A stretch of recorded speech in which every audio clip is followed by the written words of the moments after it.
Apocalipse, capítulo 13.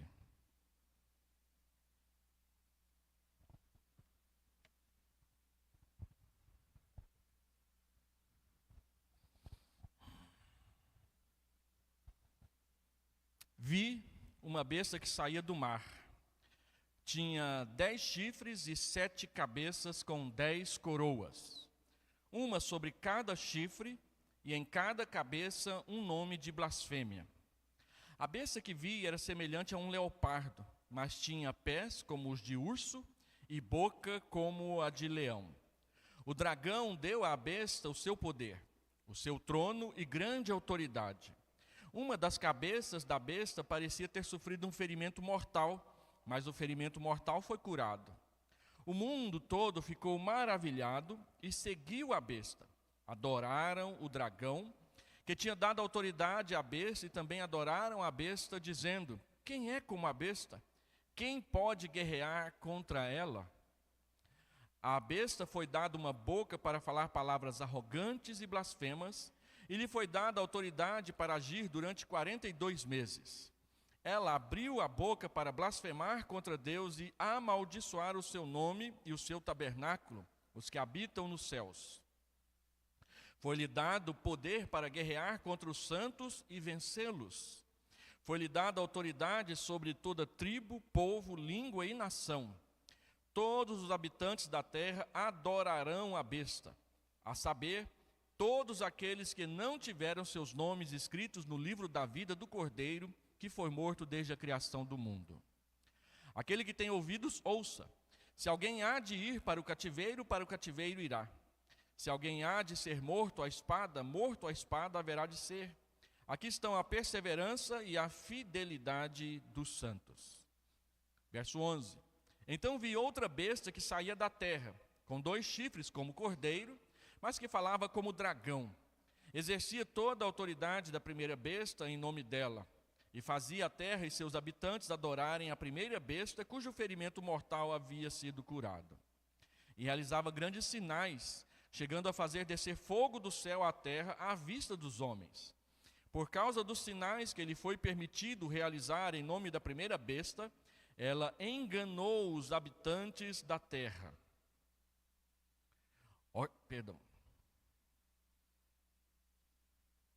Ela enganou os habitantes da terra, ordenou-lhes que fizessem uma imagem em honra à besta que fora ferida pela espada e contudo revivera. Foi-lhe dado poder para dar fôlego à imagem da primeira besta, de modo que ela podia falar e fazer que fossem mortos todos os que se recusassem a adorar a imagem. Também obrigou todos, pequenos e grandes, ricos e pobres, livres e escravos, a receberem certa marca na mão direita ou na testa, para que ninguém pudesse comprar nem vender, a não ser quem tivesse a marca, que é o nome da besta ou o número do seu nome. Aqui há sabedoria. Aquele que tem entendimento, calcule o número da besta, pois é número de homem. Seu número é 666. Vamos orar. Deus Santo, Pai amado, Senhor de todos nós, queremos estudar a Tua palavra com atenção e aprender o que nela está escrito. Por isso, dá-nos sabedoria e permita-nos, Senhor Deus, conduzir com segurança o estudo da palavra do Senhor. Nós pedimos isso em nome do Senhor Jesus. Amém. Muito bem.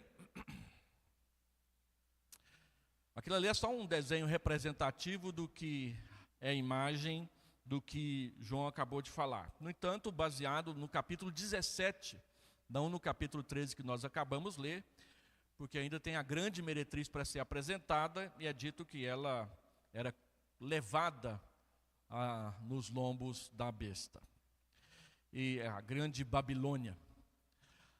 A quarta sessão paralela do Apocalipse consiste nos capítulos 12 a 14. E como nós falamos na aula passada, nas 2 aulas passadas, essa também é a primeira sessão da segunda parte do livro do Apocalipse. A primeira sessão trata do conflito entre o mundo e a igreja. E vai até o final do capítulo 11, com o caso das 2 testemunhas. Agora nós começamos a segunda fase, em que a ênfase do autor bíblico vai para o conflito entre Cristo e o dragão, ou Cristo e Satanás, Cristo e o diabo.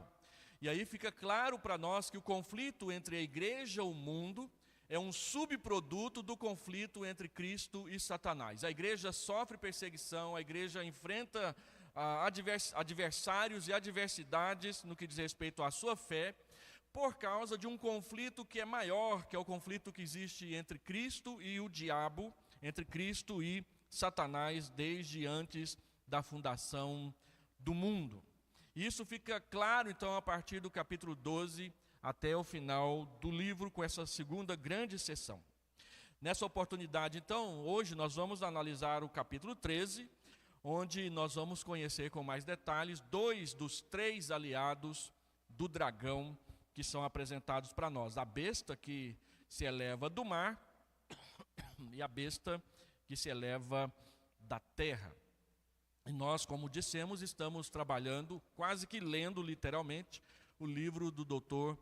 William Hendrickson. Olhando para a introdução que o William Hendrickson faz e que o livro de Apocalipse mostra para nós temos 2 bestas. Uma que se levanta do meio do mar e a outra que se levanta da terra. A primeira diferença entre elas é que uma vem do mar e a outra vem da terra. A segunda diferença é que a primeira tem uma aparência horrível. Nós acabamos de descrevê-la com esse monte de cabeça, esse monte de chifre, parece um leopardo, tem boca de leão, tem pés de urso. Todos os animais que são citados em Ezequiel nas Escrituras Sagradas. A segunda já tem uma aparência inofensiva. Ela tem 2 chifres como um cordeiro, que é um animal dócil e que todo mundo gosta de ficar acariciando a sua lã. Mas que quando resolve falar, a sua voz é a voz do dragão. Então a aparência é bonita, é atraente, é calma, mas o interior é cheio da maldade das coisas de Satanás. A primeira representa o poder perseguidor de Satanás operando em e por meio das nações deste mundo e dos seus governantes. A segunda, ela simboliza as religiões falsas e as filosofias deste mundo. No entanto, para que fique bem claro, e o próprio livro de Apocalipse diz no capítulo 13, as 2 fazem oposição à igreja ao longo dessa dispensação. Nós não cremos que a besta seja uma figura mítica que vai aparecer literalmente diante dos nossos olhos e as pessoas vão adorá-la. Não. A besta representa os governos da terra que servem a Satanás. E a segunda besta são exatamente as religiões falsas e apóstatas que deixam de glorificar a Deus para glorificar tudo aquilo que elas possam adorar e que as ajude a se rebelar contra Deus. As pessoas se voltam para a adoração da besta porque acham nela um substituto para a verdade e para as exigências morais que Deus faz através da sua igreja ao mundo. Então é fácil perceber como que muitas pessoas lutam contra a igreja, não é porque não entendem, é exatamente porque entendem, mas rejeitam e têm ódio das coisas que são verdadeiras. Ultimamente tem crescido na mídia pessoas que afirmam a necessidade de destruir a igreja porque é o grande empecilho aos seus projetos. E o marxismo é um deles. Não se enganem os irmãos que gostam de votar no PT e na turma que gosta de usar a camisa vermelha que eu estou usando aqui, né? É um pessoal que é marxista e o marxismo, por definição, é anticristão. Não se esqueça disso nunca. Não é uma questão de perseguição política e de levar a igreja para questões políticas. É uma questão que está nos livros e basta você ler e conhecer por si só. Então, nós temos as 2 bestas e a meretriz que só será apresentada com mais detalhes lá no capítulo 17.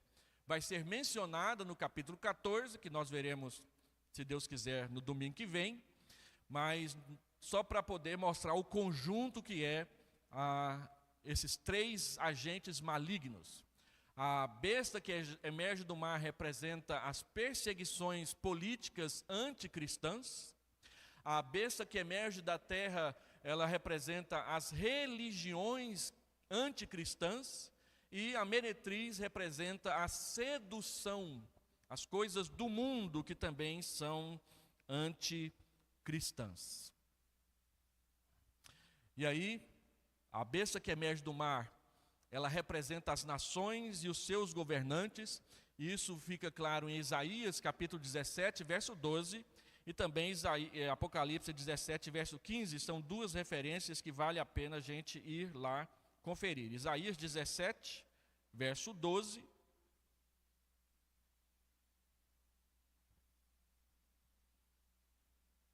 O bramido das numerosas nações bramam como o mar. O rugido dos povos rugem como águas impetuosas. E Apocalipse, capítulo 17, verso 15. Onde ele diz, literalmente, o que é esse negócio de levantar-se do mar? Então o anjo me disse, as águas que você viu onde está assentada a prostituta, são povos, multidões, nações e línguas. Então, o mar, que é o local de onde essa besta emerge, não é o Oceano Atlântico, muito menos o Pacífico ou o Mar Índico. São as nações. O conceito da adoração a Satanás, ele vai nascer das nações. De como que as nações se comportam e se comportarão na sua rejeição a Deus. E tudo o que lhes acontece. Deixa eu só ajeitar meu esboço aqui.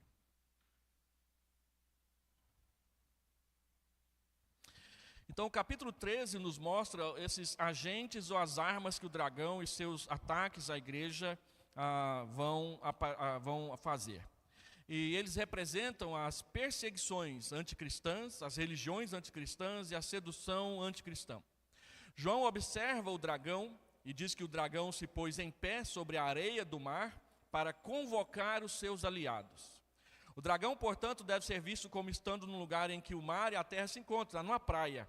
O primeiro aliado sobe do mar, o segundo aliado vem da terra. O apóstolo vê um monstro de indescritível horror subindo do mar, bem lentamente. Ele nota que ele diz que ele emerge. E João vai descrevendo o que ele vai vendo à medida em que esse monstro vai surgindo do meio do mar. Primeiro, ele vê os chifres, e há 10 deles cobertos de diademas. Depois surgem as cabeças. Esta besta tem 7 cabeças, e sobre essas cabeças estão escritos nomes de blasfêmia, palavras contra Deus. Após aparece o seu corpo, é um corpo como de leopardo, grande, feroz. A boca é como de um leão, que é o rei da floresta, e os pés são como de um urso, que é um animal que quando ataca, dificilmente a pessoa escapa. E quando você lê essa descrição, você vê que no livro de Apocalipse, essa besta que emerge no mar, é exatamente a junção de todos os animais descritos em Daniel capítulo 7, também em Oséias capítulo 13 e Abacuque, capítulo 1, versículo 8. Lá são animais diferentes, aqui nós temos todos juntos, num só, representando essa besta que está saindo da água. Ela vê os seus pés, e aí você fica imaginando a periculosidade desse grande animal, porque são os animais ferozes que são utilizados para compor a sua estrutura. A cabeça é o ponto-chave da figura. Ela é mencionada por último. Essa besta horrível tem a boca de um leão, rosnando e rugindo. Lembra que o inimigo anda ao derredor como um leão que ruge, tentando intimidar a sua vítima para depois devorá-la, como está escrito em 1 Pedro. E esse monstro, o dragão, confere o seu poder e a sua autoridade para ele. Tudo o que o dragão diz que ele confere a essa grande besta. João, então, olhando mais de perto, observa que uma das 7 cabeças foi ferida mortalmente e depois curada. E que o mundo todo ficou maravilhado que isso fosse possível. E por causa disso, e esse é o ponto de tensão aqui na narrativa, eles veem um animal horrível, o animal sofre um golpe, é recuperado e eles dizem, melhor do que Deus. Esse é o mundo. Procura algo que seja melhor do que Deus e que possa ver e apalpar e pegar e então seguir como substitutivo a graça, ao favor, a promessa e a verdade de um Deus que não muda e que não aceita o pecado na sua presença. E ele vai ostentar a sua blasfêmia por 42 meses, conforme nós vimos nos estudos passados. E 42 meses representa todo o período da história da igreja cristã. Sempre houve perseguição, sempre houve gente que odiou a Deus e quis destruí-lo. E o que a Bíblia mostra é que no final isso vai ser mais intenso e pior. As blasfêmias são dirigidas contra Deus e contra todos os que habitam no seu tabernáculo celeste. Contra Deus e todos aqueles que pertencem a Ele e o amam. Quanto aos que habitam na terra, diz o texto, foi-lhe dado também que pelejasse contra os santos e os vencesse. A igreja perde para a besta. Deu-se-lhe ainda autoridade sobre cada tribo, povo, língua e nação. Adorá-la-ão todos os que habitam sobre a terra. Mas o texto especifica, não é todos. Todos aqueles cujos nomes não foram escritos no livro da vida. Aqueles que não pertencem a Cristo aceitarão a besta com facilidade, como um substituto ou um substitutivo à lei de Deus e às exigências morais que Deus faz para com aqueles que Ele mesmo criou na face da terra. Você vê isso no capítulo 13, o versículo 7 e o versículo 8, aí diante de nós. Só para recordar a leitura, Apocalipse 13, verso 7 e verso 8. Foi-lhe dado poder para guerrear contra os santos e vencê-los. Foi-lhe dada autoridade sobre toda tribo, povo, língua e nação. Todos os habitantes da terra adorarão a besta. Observe isso. Todos os habitantes da terra adorarão a besta. A saber, todos aqueles que não tiveram seus nomes escritos no livro da vida do Cordeiro que foi morto desde a criação do mundo. Então, todos aqueles que não foram selados por Deus, estes rapidamente, ao ver que a besta se machucou e se recuperou, se entregarão à adoração dela diante de Deus. Essa é uma descrição rápida dessa besta. Então, ela se levanta do mar. Vamos olhar para a figura, diz William Hendrickson. O mar representa as nações, os governantes, em que o rumor dos povos é comparado ao rumor do mar. E o movimento das nações como o movimento de muitas águas. Apocalipse, capítulo 17, verso 15, mostra esse ponto. Ali fica evidente quando ele diz que o mar é isso. A besta que sobe do mar está bem associada à besta que sobe do abismo, que foi mostrada lá no capítulo 11, versículo 7. Essa última é a forma final que a anterior havia assumido. A besta nascida do mar simboliza o poder perseguidor de Satanás, incorporado em todas as nações ao longo da história. Durante toda a história, e ainda no presente, existem países em que o cristianismo não é aceito e não é permitido. A China, por exemplo, tem leis que quando eles descobrem ou imaginam que uma pessoa é missionária lá, eles criaram uma lei que quando um estrangeiro precisa renovar o seu visto, ele tem que sair do país. E eles usam desse subterfúgio para poder não permitir a reentrada de missionários lá outra vez. Nós da PMT tínhamos missionários lá, e esses missionários, quando ouviu-se a ideia, o rumor, o cheiro de que eles eram missionários, simplesmente quando vencia o visto, eles tinham que sair do país, e eles tinham muita dificuldade, a maioria deles não conseguia voltar para a China outra vez. E a China não é o único país que faz isso. Outros países têm seguido o mesmo caminho, e eles fazem isso com todos os estrangeiros, com o objetivo claro e evidente de atingir os missionários cristãos. É uma estratégia para ver se os missionários cristãos não voltam para o país para falar de Jesus aos seus habitantes. Há poucos dias atrás eu vi um casal de turistas andando pela China, dizendo, olha só, não tem perseguição na China, olha o tamanho da igreja aqui, uma igreja imensa, com mais de 1.000 pessoas frequentando. Só que na China, qualquer padre ou pastor, em cada sermão, tem que falar bem do Partido Comunista. Porque se não falar, ou ele é tirado do púlpito, ou a igreja é demolida, como aconteceu há 5 anos atrás. Um pastor e a sua comunidade se recusaram a falar bem do Partido Comunista nos sermões, e aí foi tirado o pastor, e no dia seguinte os tratores vieram e derrubaram uma igreja que tinha 30 mil membros na China. Pastor, na China tem igreja com 30 mil? Tem. A China é a maior igreja do mundo, apesar da perseguição. São 200 milhões de cristãos debaixo de perseguição na China. E a perseguição se mostra dessa forma, com proibições, com restrições, com pressões, humilhações públicas sobre os cristãos. E para que uma igreja funcione, ela tem que assinar um acordo com o Partido Comunista de que vai falar bem dele todo o sermão.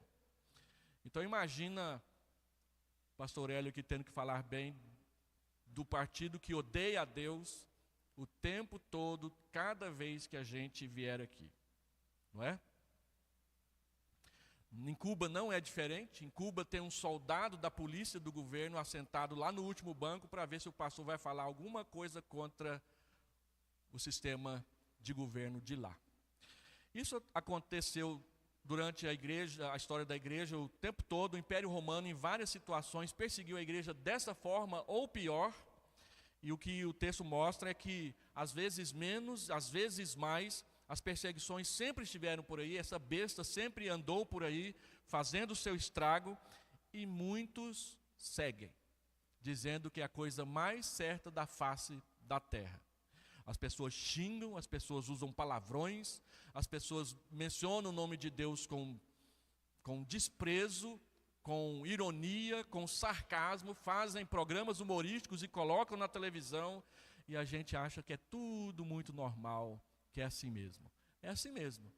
Então não é simplesmente uma época no futuro em que isso vai acontecer tudo junto. Vai acontecendo, às vezes mais, às vezes menos. O que a Bíblia diz é que lá no final vai ser bem forte e a igreja vai sair perdendo naqueles que não conseguirem perseverar na sua fé. Então a besta nascida do mar simboliza o poder perseguidor de Satanás, incorporado na forma de leis e de procedimentos em todas as nações ao longo da história. O que fica claro para nós é que o domínio mundial dirigido contra o povo de Deus, onde e quanto isso ocorre na história, isso é a besta. A gente fala muito da figura do anticristo, ela vai surgir mais para frente, o falso profeta, e a gente fica esperando uma pessoa, mas João diz que todo aquele que nega a Jesus e que nega que ele veio em carne, esse é o anticristo. E que muitos anticristos já têm surgido pelo mundo afora. Enquanto nós ficamos procurando, esperando uma pessoa específica aparecer, o estrago já está sendo feito através de muitas outras pessoas esparramadas pelo mundo afora. A linguagem é figurada e não literal. Então, toda vez que há perseguição, toda vez que há um poder que se arroga, se levantar contra Deus, isso é a besta que se levanta do mar. O mar são as nações. A besta assume diferentes formas. Ela tem 7 cabeças. Primeiro vem a antiga Babilônia, depois a Assíria, então vem a nova Babilônia. Após vem o governo Medo-Pérsia, por fim a Macedônia, Roma, e aí vai. O Sacro Império Romano Germânico, o Império Carolíngio, o Império Merovingio. Quem gosta de história entende esses nomes. Depois Napoleão, depois o nazismo. Sempre tem alguém querendo dominar o mundo de alguma forma, não é? E acabar, todos eles se levantam contra a igreja ou colocam a igreja debaixo do seu cabresto, na história do mundo. Governos mundanos dirigidos contra a igreja. Nessa besta, o poder perseguidor de Satanás, ele é visível. Essa é a razão de tanta semelhança entre a besta e o dragão. O texto diz claramente que o dragão lhe dá toda a autoridade e todo o seu poder. de modo que quem olha para ela está vendo o dragão. Ambos são monstros cruéis, tendo 10 chifres e 7 cabeças. Observe, entretanto, que no caso da besta, os chifres e não a cabeça, e não as cabeças, é que tem a coroa. A coroa é colocada no chifre e não na cabeça. No dragão é na cabeça. Essa é a diferença. O que mostra que o poder deles é derivado, é delegado pelo anterior. Enquanto o dragão usa na cabeça os seus diademas de arrogante autoridade, em outras palavras, é o dragão, Satanás, quem governa através destes. E certo que os governantes terrenos também portam coroas. Pense sobre esses chifres como símbolos da crueldade coroada, ou seja, autorizada, com autoridade e poder de ação. Esses governantes terrenos, porém, estão sujeitos a Satanás e dele recebem a sua inspiração. Tem gente que gosta de Satanás, viu, gente? Tem até igreja de Satanás, aqui no Brasil tem. E eu me lembro que o camarada que fundou a igreja de Satanás aqui no Brasil, é lá no Espírito Santo, ele era um adolescente de 13 anos, quando de noite, tentando dormir, apareceu na janela uma mulher lindíssima, vestida de vermelho, é claro, e disse para ele o seguinte: o diabo não é ruim, o diabo é bom, olha que eu aqui. E ele foi na dela, reescreveu a Bíblia, tirando o nome de Deus e colocando o de Satanás no lugar, e está lá a igreja dele funcionando lá no Espírito Santo, já com suas congregações. Então tem gente que adora Satanás abertamente, tem satanistas. De vez em quando a gente tropeça num e outro por aí, com as suas ideias e as suas propalações. Isso é verdadeiro quanto a cada autoridade e governo que persiga a igreja.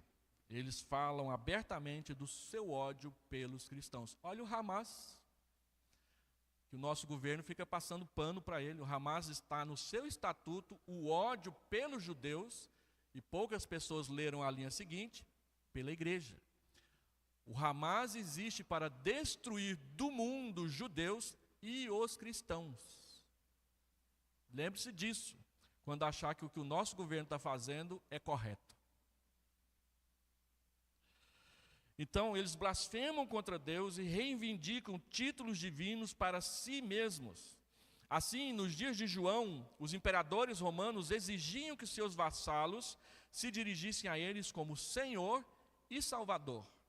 César é Senhor, todo mundo tinha que proclamar. Como os cristãos não proclamavam, porque para os cristãos Cristo é o Senhor, então eles perseguiram a igreja. E o fato de que essa besta representa cada forma de governo terreno que persiga a igreja, onde quando isso ocorra na história, fica claro quando observamos que, segundo o verso 2, as 4 bestas da visão de Daniel, capítulo 7, foram aqui combinadas numa única besta. Cada um daqueles governos antigos era contra Deus, e todos eles oprimiram Israel e tudo mais. E o Império Romano oprimiu a igreja. Agora, João mostra que cada um daqueles, na verdade, está combinado num só. Por isso que essa besta que emerge do mar tem várias características de cada um daqueles animais que representavam os reinos antes do período e na época do período de Daniel. Em Daniel, essas 4 bestas representam 4 sucessivos impérios mundiais.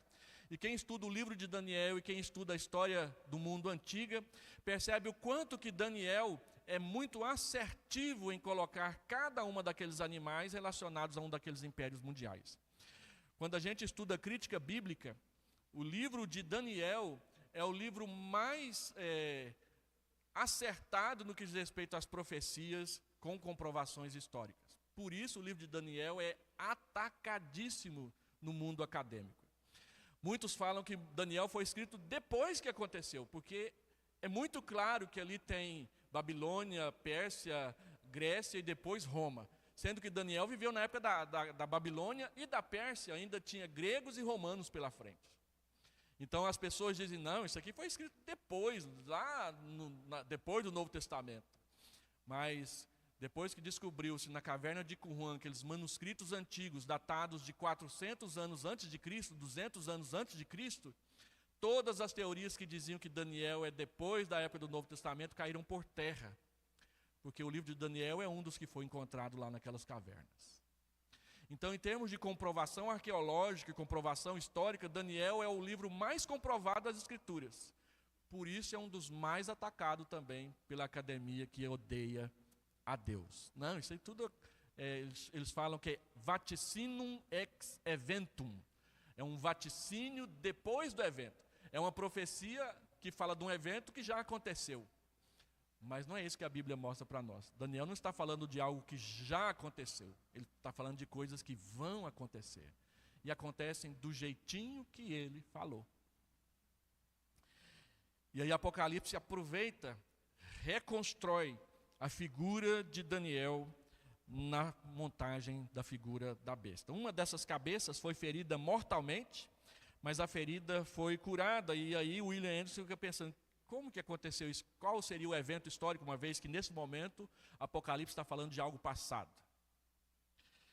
E aí, para dar uma interpretação correta, essa é a proposta dele, a essa declaração, nós devemos manter em mente que as 7 cabeças representam 7 impérios que se sucederam na história, conforme capítulo 17, verso 10. Portanto, a declaração de que uma das cabeças recebeu um golpe mortal e que esse ferimento mortal foi curado, deve significar que um dos 7 impérios cessou, por um pouco de tempo, de ser um poder violentamente perseguidor, mas que retorna ao seu papel contra a igreja depois.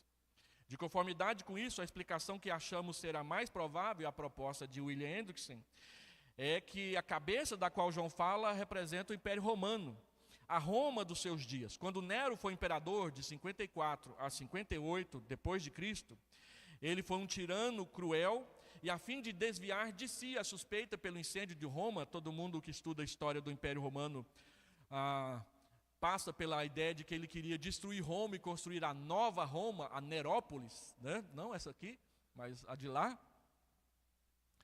Então ele incendiou Roma e para que a culpa não recaísse sobre ele, eles foram os cristãos que incendiaram. E aí veio uma grande perseguição sobre a igreja. Nesse período o apóstolo Paulo foi morto, o apóstolo Pedro foi morto por causa dessa perseguição de Nero. Mas Nero se suicidou logo depois, porque ficou na cara que tudo era tramóia dele. Então ele se suicida, a perseguição contra a igreja cessa e ela retorna com toda a força em Dominiciano, que não vai perseguir somente em Roma, vai perseguir no império todo. William Hendrickson diz que provavelmente esse golpe mortal, em termos históricos, se refere a isso. Então, é possível que ainda na história do mundo a gente venha ver um grande revés e que as nações se recuperem, e por isso as pessoas chegam à conclusão, realmente nós não precisamos de Deus. Pode ser, já que a gente está falando de nações, mas não temos certeza. O golpe mortal foi curado. Roma surge de novo como uma perseguidora inspirada por Satanás contra a igreja. Nos dias do apóstolo, o mundo em geral adorou Roma e prestou culto ao seu imperador, porque em cada cidade havia um templo com a estátua do imperador e o culto ao imperador. Quando nós lemos a carta à igreja de Pérgamo, João menciona claramente que ali tinha o culto ao imperador. Então, através de toda a época do Evangelho, os 42 meses que nós já estudamos atrás, sobre o qual já discutimos, o governo deste mundo se coloca no trono. Arrogam a si mesmo a autoridade que pertence a Deus. Nos governos marxistas, o Estado é o rei. Não tem Deus, tem o Estado. Então imagine os governos totalitários de hoje. Não são só governos marxistas que são totalitários. Os governos muçulmanos também são totalitários.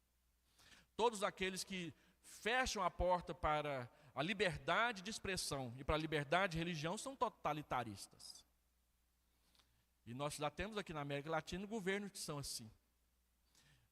No Oriente Médio e na Ásia, governos marxistas, governos muçulmanos são totalitaristas e perseguem abertamente o cristianismo. Nós ouvimos falar da Turquia. A Turquia é um dos países mais visitados por cristãos, mas a Turquia não tolera missionários. E se há um lugar onde há muita morte de missionários, hoje em dia é na Turquia. Todos os anos a gente ouve falar de cristãos que desaparecem lá, especialmente missionários, e não são reencontrados porque são mortos. Embora a Turquia seja dos países muçulmanos o mais aberto ao Ocidente por causa do turismo, e quase todas as cidades cristãs famosas estão lá para a gente visitar, então eles ganham muito dinheiro em cima disso, mas eles fecham a porta para a pregação do evangelho naquele país. Israel também é fechado ao evangelho, antes que alguém comece a achar que não é. Se você é um pastor e vai fazer um curso de hebraico em Israel, como o reverendo Mauro Meister foi fazer alguns anos atrás, você é reconhecido como cristão, reconhecido como um teólogo cristão, você tem que assinar um documento no qual você se compromete, no período em que você ficar lá, não falar de Jesus para ninguém. Porque senão você vai ser expulso sumariamente do país. Israel. Desse jeito. Então, se eu for lá para fazer um curso, eu tenho que assinar um documento dizendo que eu não posso falar de Jesus para ninguém. Talvez você possa não assinar o documento, mas também não pode falar de Jesus. Tá certo?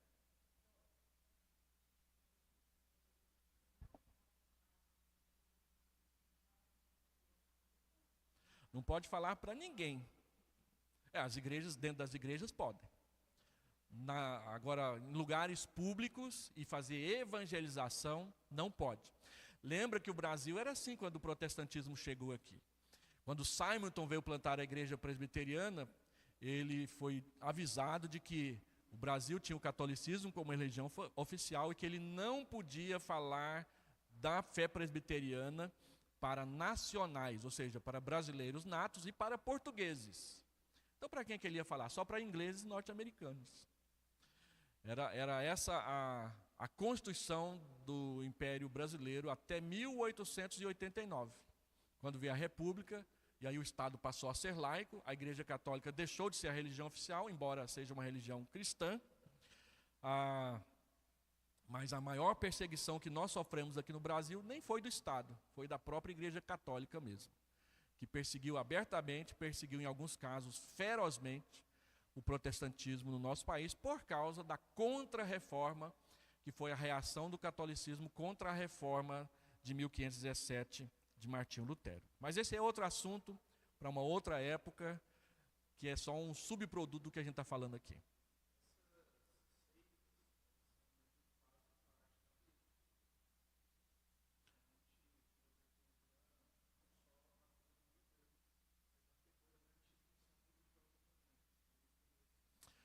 É uma interpretação mais aberta, porque embora as seitas que nós consideramos heresias são heréticas, esses governos perseguem eles também, só porque falam de Jesus. Embora o que eles falam está todo cheio de problemas, e a gente não consegue comungar com eles, mas eles também são perseguidos. Mormons são perseguidos, Testemunhos de Jeová são perseguidos, assim como o restante dos cristãos. Eles são seitas para nós no sentido de que tem doutrinas não bíblicas lá, ou antibíblicas até.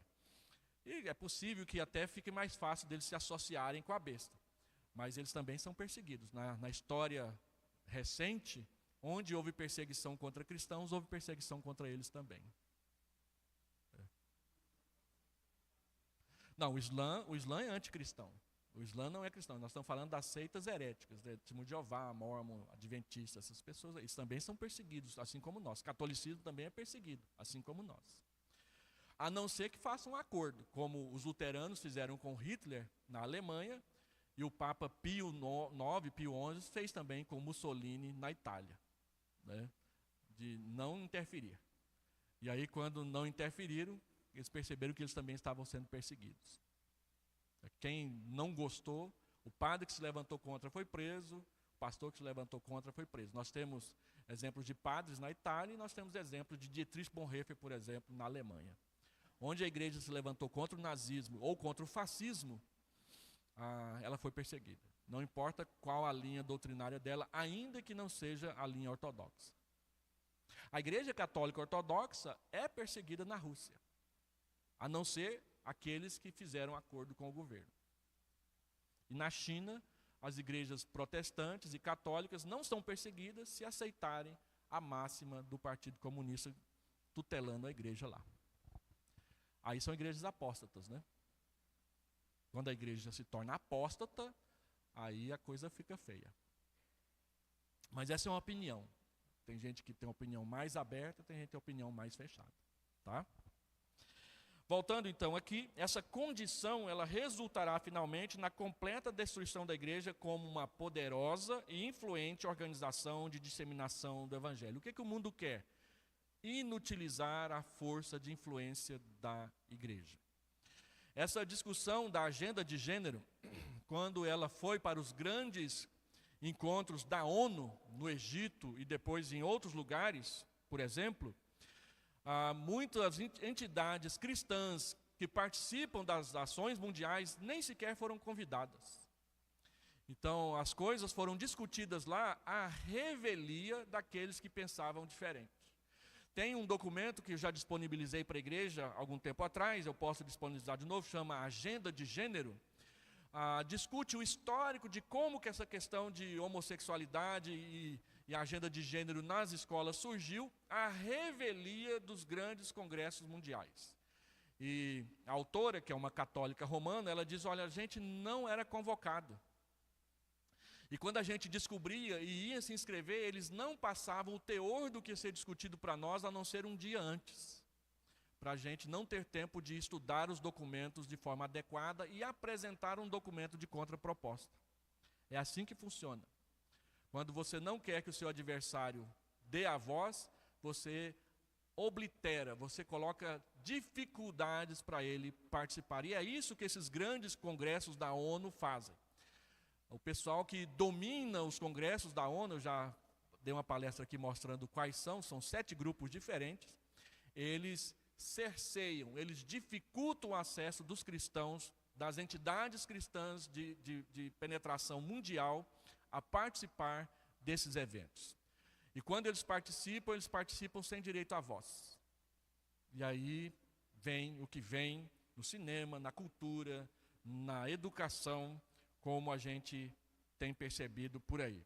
Quem ouviu os relatórios a respeito do último CONAI, viu a bagunça que foi aquele negócio lá. Discussão sobre a educação mesmo foi mínima.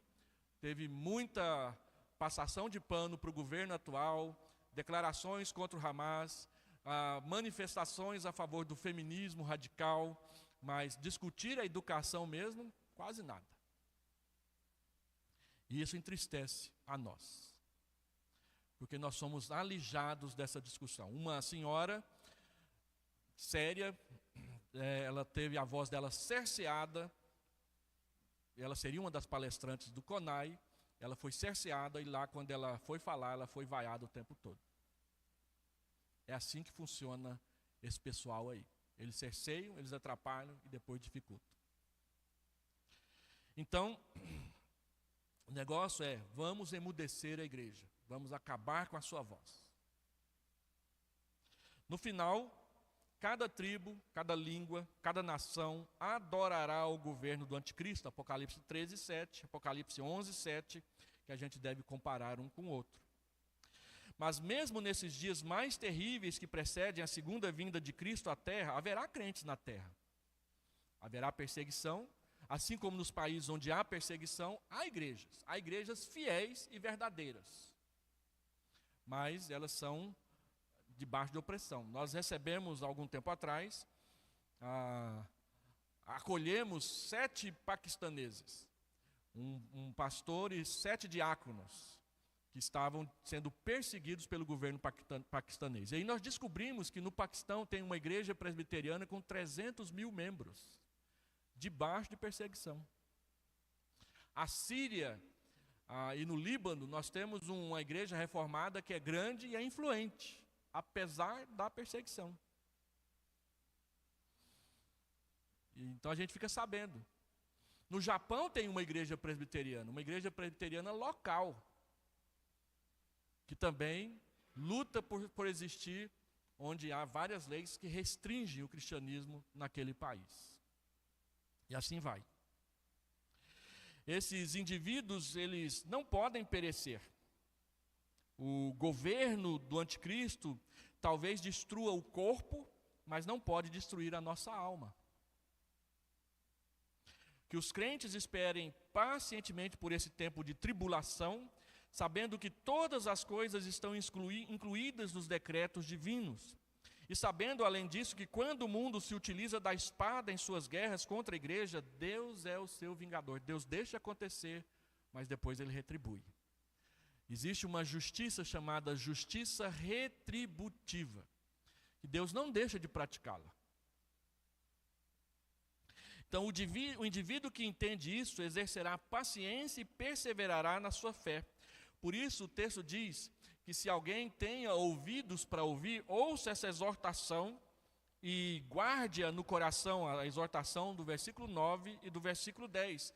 Não é Satanás quem governa o mundo, é Deus. E Deus está conduzindo o mundo para o desfecho final. Então, quando você olha capítulo 13, verso 9 e verso 10, aqui na minha tradução colocaram até no formato de verso. Aquele que tem ouvidos, ouça. Se alguém há de ir para o cativeiro irá. Se alguém há de ser morto à espada, morto à espada haverá de ser. Aqui estão a perseverança e a fidelidade dos santos. Mas se você ler o texto com atenção, você vai perceber que todas as ações das bestas diz que lhe foi dada. A não ser uma vez que diz que é o dragão que dá autoridade à besta do mar, todas as outras vezes onde o sujeito é indeterminado, nós sempre interpretamos que é Deus. Deus permite, Deus dá. O que quer dizer que o poder de Satanás e as suas bestas não ultrapassa o limite que Deus estabeleceu para eles. Deus permite que o mal cresça, Deus permite que o mal avance sobre o seu povo, mas Ele não permite que o mal destrua definitivamente o seu povo. A igreja terá mártires, a igreja terá gente que será morta por causa da sua fé, mas a sua morte é temporária, porque a ressurreição está logo à frente. E para nós, o mais importante é o que vem depois. Nós estamos aqui peregrinando sobre a terra. O que nós aguardamos e o que de fato nos alegrará é a eternidade, que será um tempo muito maior do que os 50, 70, 80, 100 anos, 120 anos que porventura a gente consiga viver aqui nessa terra. Assim então, vamos falar um pouco da besta que emerge da terra. Depois disso, João vê outra besta. Ela surge da terra. Conforme diz Tiago 3,15, sabedoria anticristã procede da terra. E você pode conferir isso com Filipenses capítulo 3, versículo 19. Vamos ver Tiago 3,15.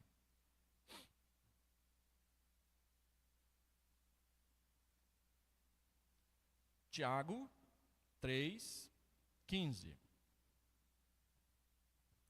Esse tipo de sabedoria não vem dos céus, mas é terrena, não é espiritual, mas é demoníaca. Tem uma sabedoria que vem de Satanás, e essa besta, ela será um instrumento dessa sabedoria maligna no meio da terra.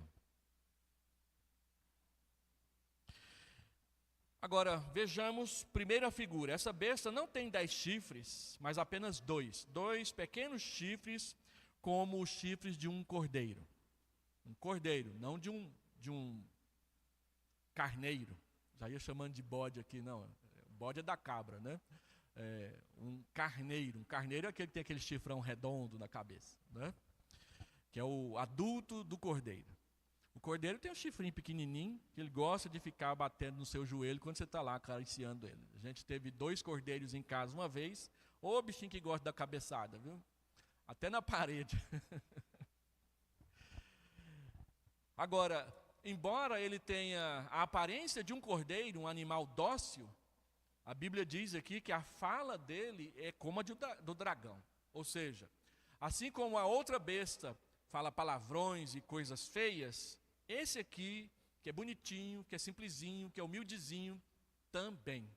A aparência pode enganar, mas o interior não. A boa árvore produz bons frutos, a má árvore produz maus frutos. Então essa segunda besta, ela é serva da primeira e coopera plenamente com ela. Realiza muitas proezas e até milagres falsos, ou conforme o Hendrickson diz, pseudo-milagres. E o objetivo é um só, enganar as pessoas. As pessoas veem o milagre e falam, então nós temos aqui alguém que faz as coisas que Deus faz. Como a gente não gosta de Deus, porque Deus exige da gente uma vida moral mais séria, vamos abraçar isso aí. E é assim mesmo que acontece. Às vezes a gente acha que é difícil, que é complicado, que o Satanás vai ter dificuldade para enganar as pessoas. Irmãos, é muito fácil. A gente estuda a história da igreja e pensa assim, não, as heresias surgiram lá depois de 300 anos, não. João nem tinha esticado as canelas no cemitério e já tinha heresia para a igreja combater. Paulo combate o gnosticismo cristão, já em Colossenses. E João combate o gnosticismo serintiano nas suas primeiras cartas. O que o gnosticismo dizia? Que a salvação está na doutrina que eles ensinavam, e não numa pessoa que morreu numa cruz por nós. E que a morte de Jesus na cruz foi apenas uma aparência, nós chamamos isso de docetismo. Foi apenas algo para você ver, mas não aconteceu de verdade. Então João diz, olha, o que os nossos olhos contemplaram, o que as minhas mãos apalparam, o que eu vivi aqueles 3 anos e meio andando com Jesus, eu contei para vocês. De modo que vocês tenham comunhão conosco, porque a nossa comunhão é com o Pai e com o seu Filho Jesus Cristo. Todo aquele que nega que Jesus Cristo veio em carne é o anticristo. E a maioria dessas pessoas, elas têm muita dificuldade para reconhecer a encarnação de Jesus. Eu já contei para vocês a história de um adolescente que estava na classe de escola dominical, na classe Fundamentos da Fé, e o conselho estava entrevistando para proceder à pública profissão de fé, e aí um presbítero sempre perguntava, você crê na ressurreição de Jesus? E o adolescente respondeu com todas as letras, é claro que eu creio, é por isso que eu quero ser membro da igreja. Aí nós refizemos a pergunta, mas você crê que Jesus morreu, parou de respirar, foi enrolado num pano, foi colocado num túmulo, e depois de 3 dias ele voltou a respirar, se desenrolou do pano e saiu andando? Nisso eu não creio não, pastor. Muita gente não crê. Muita gente crê que Jesus vive igual o Michael Jackson. Michael Jackson não morreu. De vez em quando tem gente que vê o fantasma dele andando numa casa, num hotel, lá na Pensilvânia, sei lá para onde lá. Olha só, ele está aí, ó. Che Guevara não morreu, ele vive nos nossos corações e nas nossas camisetas, né? Tem gente que acha que Jesus ressuscitou do jeito que Che Guevara, que as suas ideias estão por aí, e que a gente pode desenhar ele em algum lugar, mas que ele mesmo não está por aí não. Mas o que o cristianismo ensina é que ele está vivo. E essa é a razão da nossa esperança, é porque o nosso Redentor vive. E por fim, diz Jó, lá no Antigo Testamento, por fim se levantará sobre a terra. E foi isso que ele fez. Então essa segunda besta, ela faz vir fogo do céu, parece Elias, né? Faz parecer fogo como que vindo do céu, ordena as pessoas que adorem a estátua ou imagem erigida em honra à primeira besta, faz exatamente aquilo que Deuteronômio 18 fala que os falsos profetas vão fazer. Eles vão fazer um milagre e imediatamente depois vai dizer, vinde, vamos adorar a esses deuses. E aí Deuteronômio diz, é Deus que vos prova, para saber se vocês vão permanecer na fé ou vão se deixar enganar pelo falso mestre, pelo falso ensino. As pessoas imersas em superstição e ignorância são iludidas de maneira que realmente acreditam nas coisas que a imagem fala. Além disso, a segunda besta ordena que todos os que se recusam a adorar a besta sejam mortos. E finalmente, ordena que a marca da besta seja impressa sobre a mão direita e na fronte das pessoas como evidência da sua lealdade. E aí tem gente que fica procurando a marca da besta no dorso da mão e levantando o cabelo de quem tem para ver se o 666 está escrito lá na testa, né?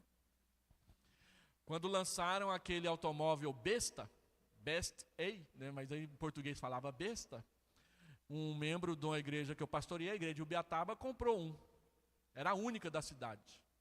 E aí ele parava ela em frente à igreja para assistir a escola dominical, e um dia eu estou lá pregando do púlpito e vendo uma mulher dando voltas e mais voltas e mais voltas ao redor da besta do irmão da igreja, porque ela achava que era a besta do Apocalipse que estava estacionada em frente da igreja. Porque o pastor da igreja dela tinha dito que o automóvel era um sinal da besta. Então tem gente que se ilude facilmente. E às vezes a gente fica questionando as superstições do catolicismo, com seus santos e velas e práticas, mas nós também temos as nossas. É que as nossas são um pouco mais elaboradas, e às vezes até mais tolas que a do catolicismo. Então tem gente que vem para a igreja, mas não sai pela mesma porta que entrou. Isso é uma superstição.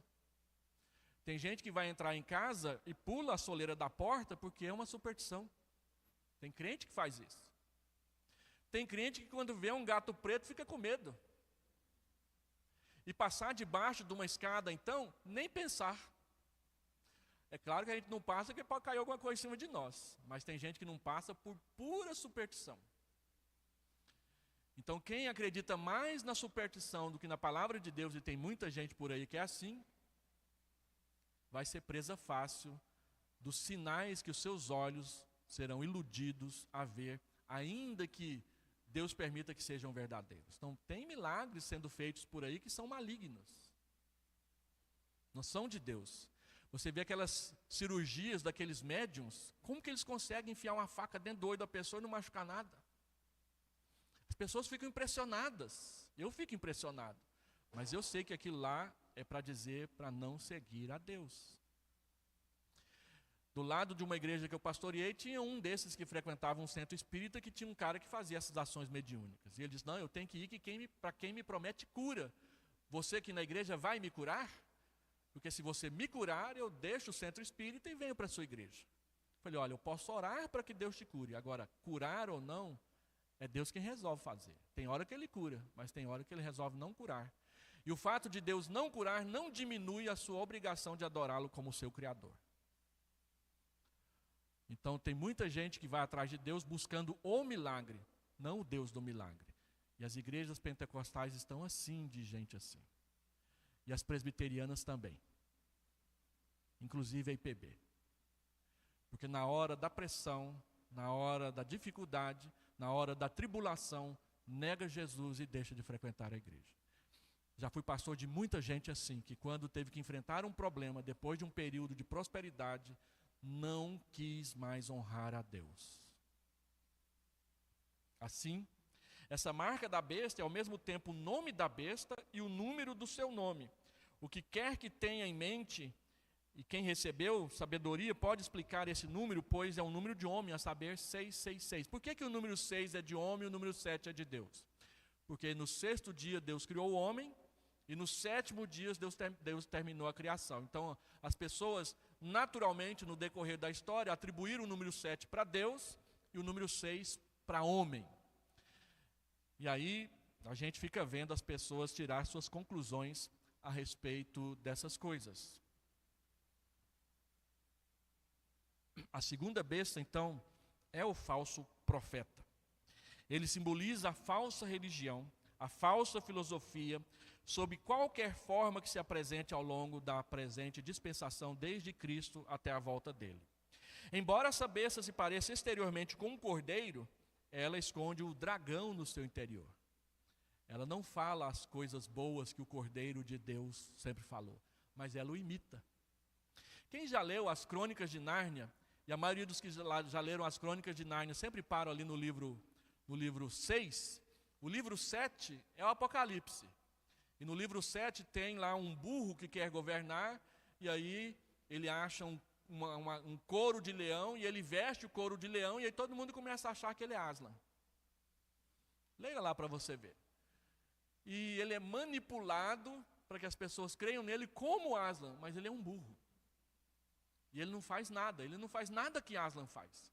Ele é apenas uma figura para enganar as pessoas. Em outras palavras, ela surge de modo atraente e chamativo aos olhos e aos ouvidos.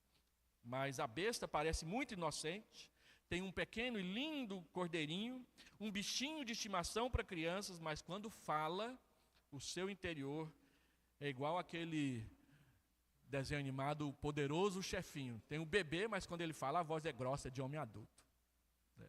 Exatamente, você olha para ele, parece um bebê, mas é um adulto escondido ali dentro. Essa segunda besta, de conformidade com isso, é a mentira de Satanás, proferida como se fosse verdade. Satanás, transvestido de anjo de luz, 2 Coríntios 11:14, simboliza todos os falsos profetas em todas as épocas dessa dispensação. Eles vêm disfarçados de ovelhas, mas não são na verdade, eles são na verdade lobos devoradores. Os falsos mestres, os falsos profetas são conhecidos por serem mansos e humildes. Aqui mesmo em Goiânia eu fico vendo esses falsos apóstolos pregarem, são tão mansos.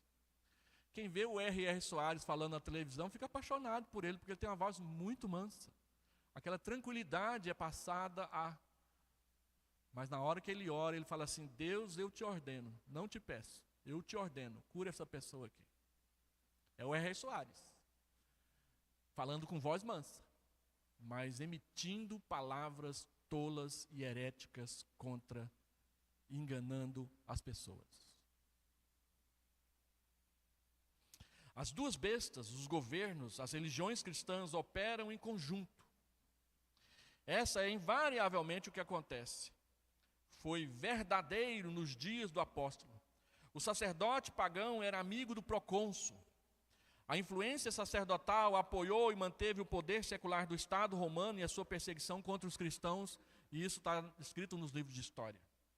A religião e a política pagãs cooperam nas batalhas contra os crentes. Os sacerdotes dos tempos pagãos fizeram o máximo para imprimir a mentira de Satanás na mente do povo. César é o Senhor, eles diziam. Recorreram até mesmo a proezas e pseudo-milagres para enganar o povo. Lembra que lá no Egito, quando Moisés foi a Faraó, os magos do Egito imitaram os milagres de Moisés até o terceiro. Lembra? Até o terceiro eles deram conta. Depois não deram conta mais. Mas eles imitaram. Ordenaram aos habitantes dos diversos distritos que existem estátuas a ele. E aí vai. Eles recebem até o poder de fazer coisas que impressionam os olhos. Mas observe o verso 15. Lhe foi dado. 13, 15.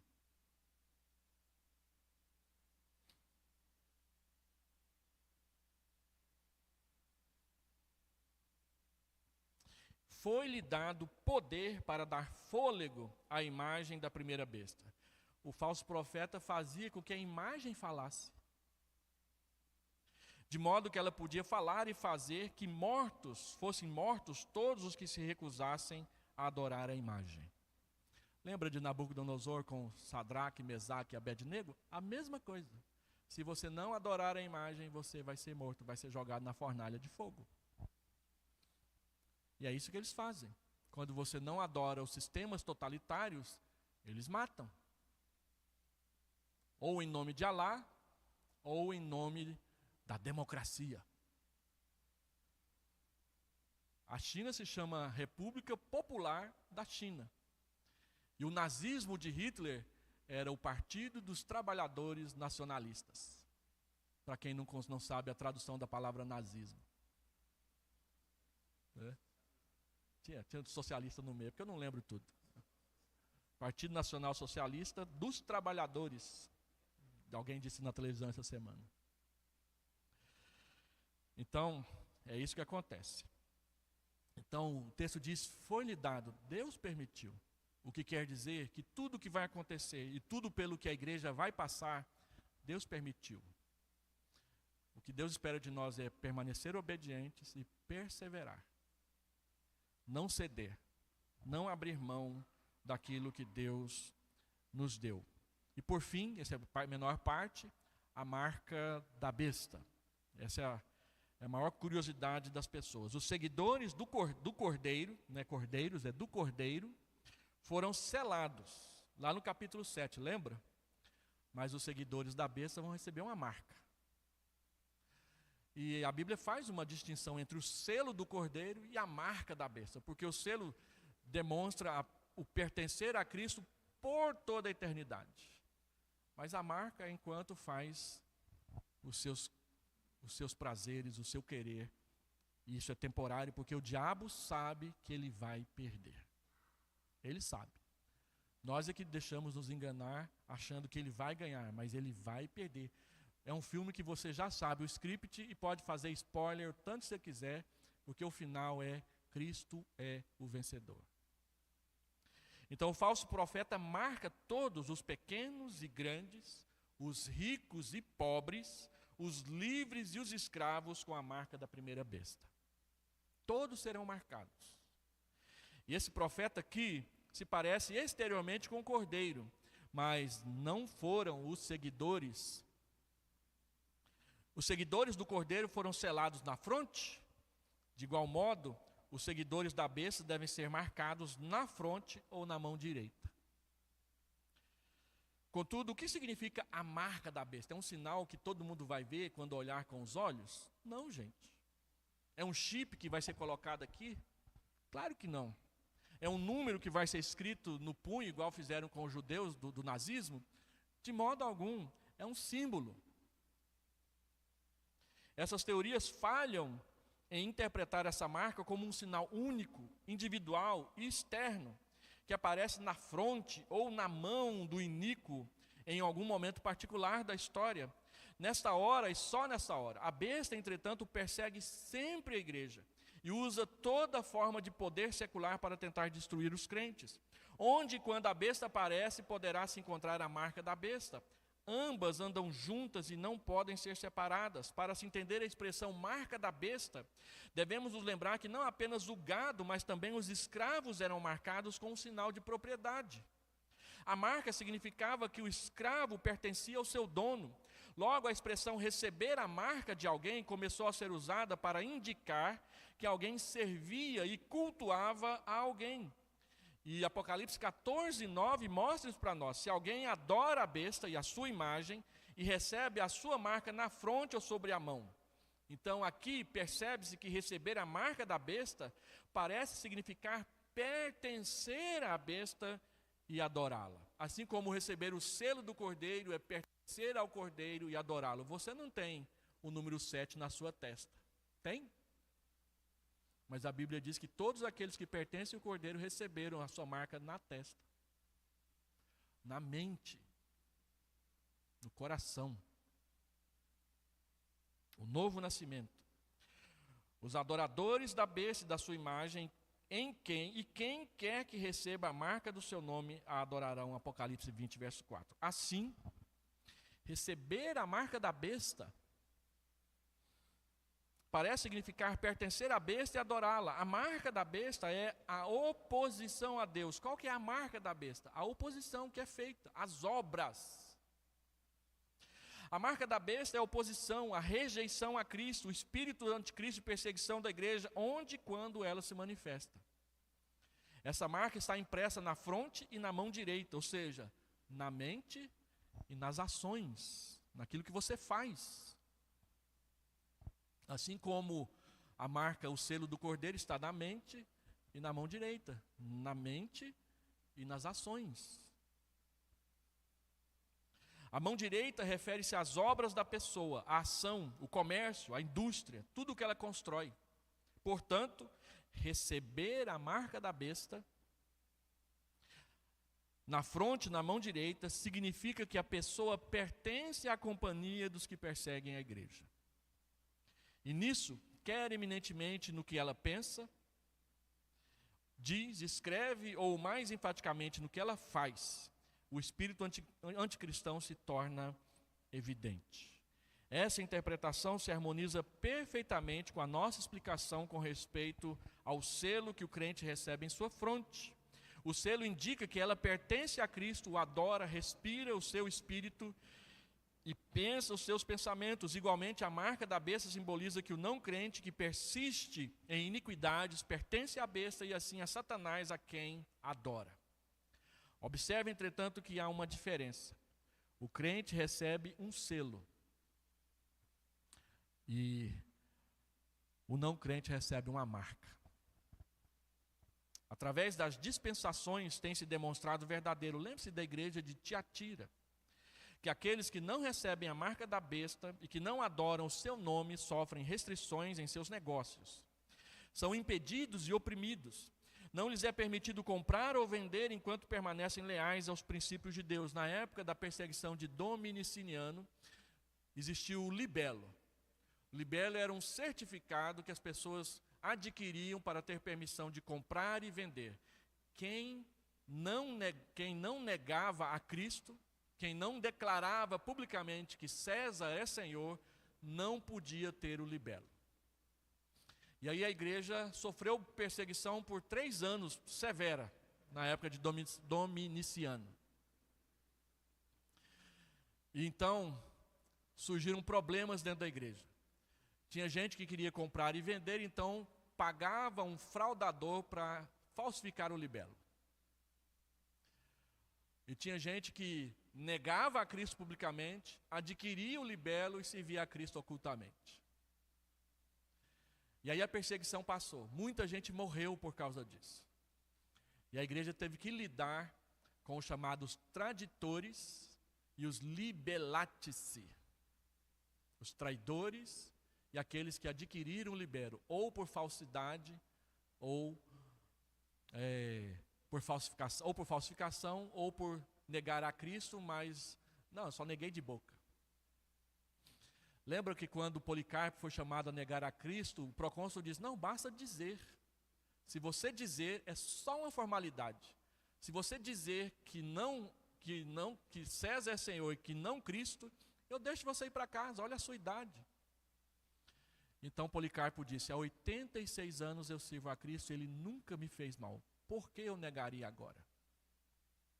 Não negou e foi morto.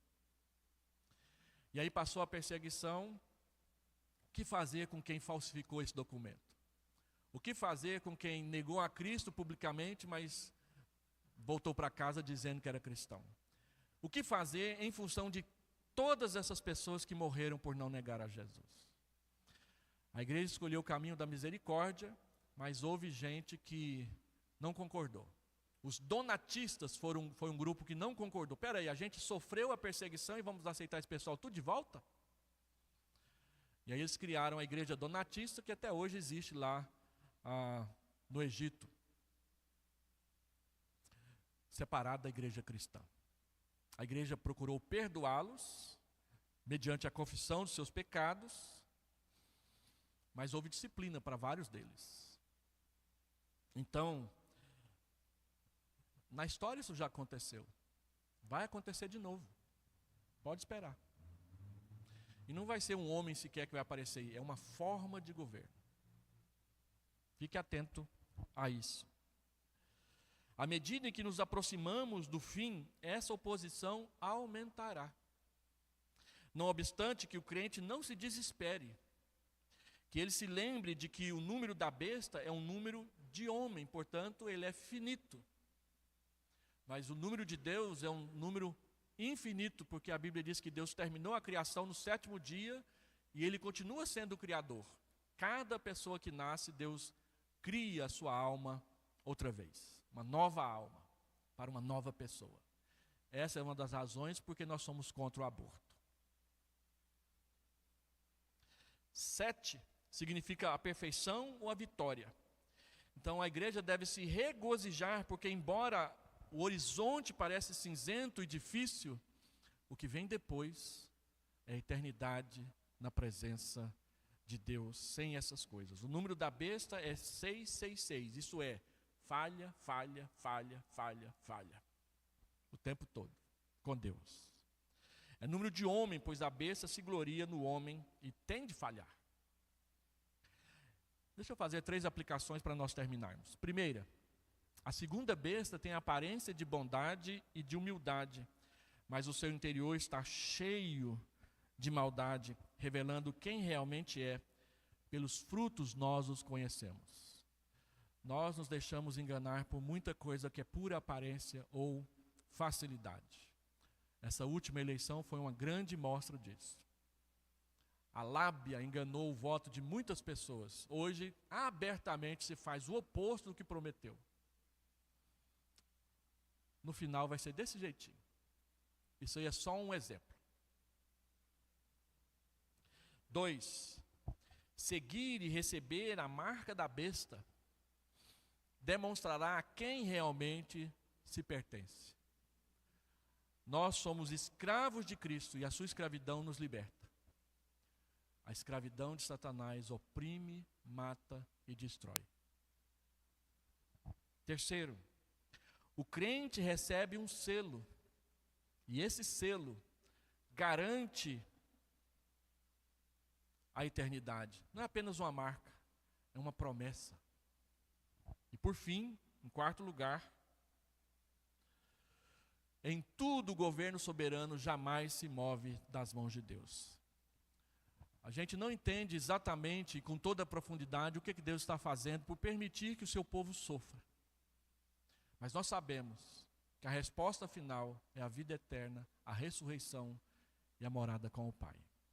E que a eternidade, diz a palavra de Deus, não dá para comparar esses poucos anos que a gente vive na terra com o que Deus está prometendo, guardando e reservando para nós na eternidade. Nós vivemos esta vida de olho na próxima. Então, tudo que a próxima vida nos promete influencia as decisões que nós tomamos, as posturas que nós realizamos, as coisas que nós escolhemos amar e aquilo em que nós escolhemos colocar o nosso coração. Em que está o seu coração? Onde estiver o seu coração, vai estar o seu tesouro. Se o seu coração está em Deus, o seu tesouro está na eternidade.